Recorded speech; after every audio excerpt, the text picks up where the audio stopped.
বন্ধুসকল আপোনাৰ নতুন ফেচ ভিডিঅ'লৈ আপোনালোকক স্বাগতম জনাইছো। আজি আমি ৰিভিউ কৰিব গৈ আছো TVS Apache RTR 204V বাইকখনৰ বিষয়ে।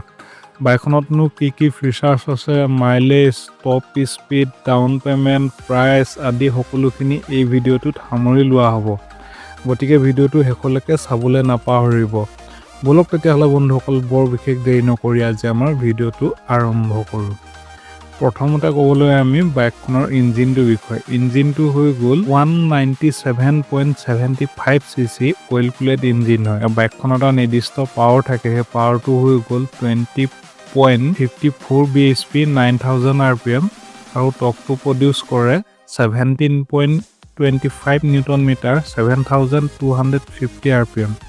আৰু কোম্পানী ক্লেমৰ মতে বাইকখনৰ টপ স্পীডটো হৈ গ'ল 140 mpl আৰু গিয়াৰবক্স যদি চাওঁ তেতিয়াহ'লে 5 স্পীড গিয়াৰবক্স দিছে, কিন্তু 200 কেপাচিটি এখন বাইকৰ 6 স্পীড গিয়াৰবক্স দিব লাগিছিলে। মানে হাইৱেত যেতিয়া চলাব আপুনি তেতিয়া ফিল কৰিব পাৰি আৰু নিজে। এতিয়া চাওঁ আমি মাইলেজটোৰ বিষয়ে। মাইলেজটো হৈ গ'ল কোম্পানী মতে পাৰ লিটাৰত 38 কিলোমিটাৰ যায়। আৰু কোনে বাইকখন ইউজ কৰি আছে তলত কমেণ্ট কৰি জনাবলৈ নাপাহৰিব প্ৰকৃত মাইলেজটো দিয়ে কিমান। আৰু ফিউল টেংক কেপাচিটিটো হৈ গ'ল 12 লিটাৰ।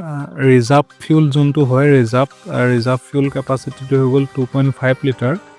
আৰু ব্ৰেকিং চিষ্টেমটোৰ বিষয়ে যদি কওঁ তেতিয়াহ'লে ডুৱেল চেনেল ABS দিছে বন্ধুসকল, ডুৱেল চেনেল ABS। আৰু যদি আমি টায়াৰ চাইজটো চাওঁ তেতিয়াহ'লে ফ্ৰণ্টত দিছে 90/90 আৰু বেক চকাটোত দিছে 130/90 আৰু 17 ইঞ্চি এলো হুইলছ হয়, দুইটা টিউবলেছ টায়াৰ হয়। এতিয়া আহোঁ চিট হাইটটোৰ বিষয়ে। বাইকখনৰ চিট হাইটটো হৈ গ'ল 800 mm, মানে লেখৰ আৰু ধুনীয়া।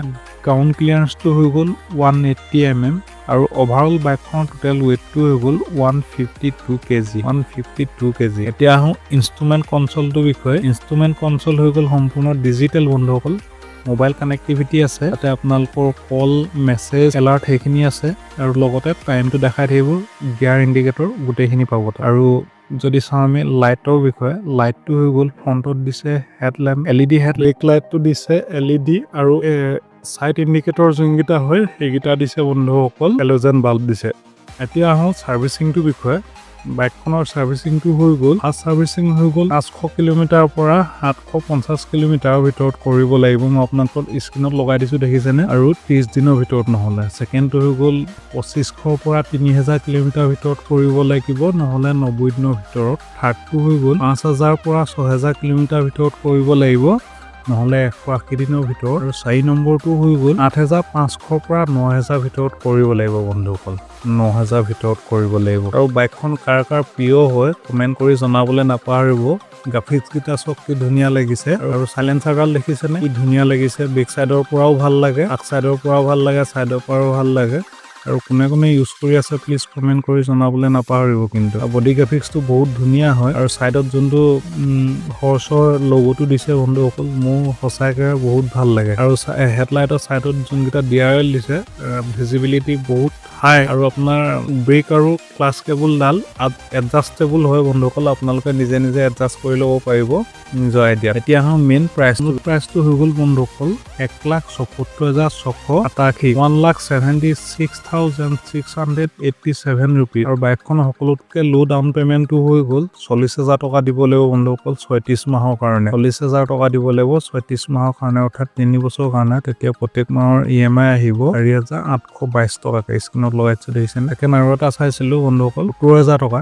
70,000 টকা যদি আপোনালোকে ডাউন পে'মেণ্ট দিয়ে 36 মাহৰ কাৰণে, তেতিয়ালৈকে প্ৰত্যেক মাহৰ EMI আহিব 3,750 টকাকৈ, 3,750 টকাকৈ। এইটোৱে আছিল বন্ধুসকল সৰু এটা ৰিভিউ ভিডিঅ'। গতিকে ভিডিঅ'টো চাই কেনেকুৱা পালে তলত কমেণ্ট কৰি জনাবলৈ নাপাহৰিব।